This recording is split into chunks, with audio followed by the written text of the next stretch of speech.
Shalom, friends, both to those of you who are here live with me, as well as those who are listening on the podcast or on YouTube or on streaming. And the numbers are encouragingly growing as to those who are with us on Tuesday afternoons, either live or in recorded versions. I wanted to share a little story with you from one of the great rabbis of the last century or last centuries. He died in 1933 and was born in 1838. And he wrote a book which became his, he became known by the name of his book. The book is called Chofetz Chaim, but his actual name was Rabbi Israel Meyer Kagan. He lived in Europe and was the originator of a book about how we speak about other people, a book about Lashon Hara, the evils of gossip and speaking bad about other people. But we'll talk about that book another time. But I want to share with you a story passed down about him. It seems that a visitor came to his apartment and was struck that it was extremely sparse. "Where is your furniture?" the man asked. To which the Chofetz Chaim replied, "Where's yours?" "Oh," said the man, "I'm only passing through." To which the Chofetz Chaim replied, "I am also just passing through." Now, there are a few things I want to say about this story, for I think it reveals a couple of interesting insights to us. This rabbi understood that our time in this world, as mortals, as humans, our time in this world is limited. And the knowledge of that, I think, brings a certain kind of humility and a certain kind of desire to do whatever it is that we're doing now in this short life of ours, to do it to the best of our ability and to do it wholeheartedly. I think the Chofetz Chaim lived a life with extreme humility. After all, if he was going to write a book on the dangers of speaking ill about other people, the dangers of gossip, he himself needed to have a strong ego and to be strong and confident that he was going to do his best to try and build a better world and to show people a better world, a better way of living.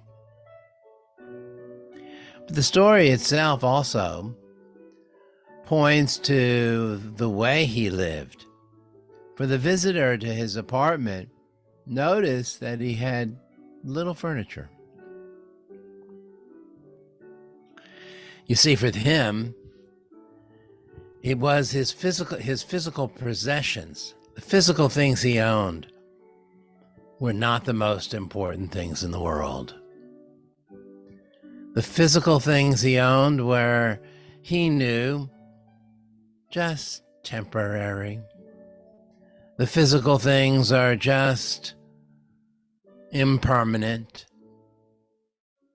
What's most important are not the physical furnishings of the world we live in, but rather the way we treat our souls, our words, our demeanor, our way of living, our ability to help others, our desires to build a better world, our willingness to participate when needed.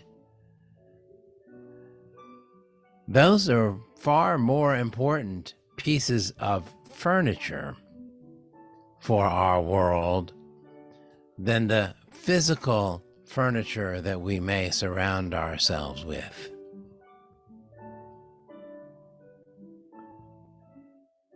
The Chofetz Chaim contributed much to Jewish life and to the study of those qualities that he believed would lead to a more fulfilling life. And indeed, life's fulfillment has little to do with the physical furnishings that surround us. We're going to now conclude our short period of time with the Kaddish prayer. I'll remind you that the Kaddish is not a prayer about death. It is a prayer about the ultimate, a prayer about God, a prayer about faith, and a prayer of peace.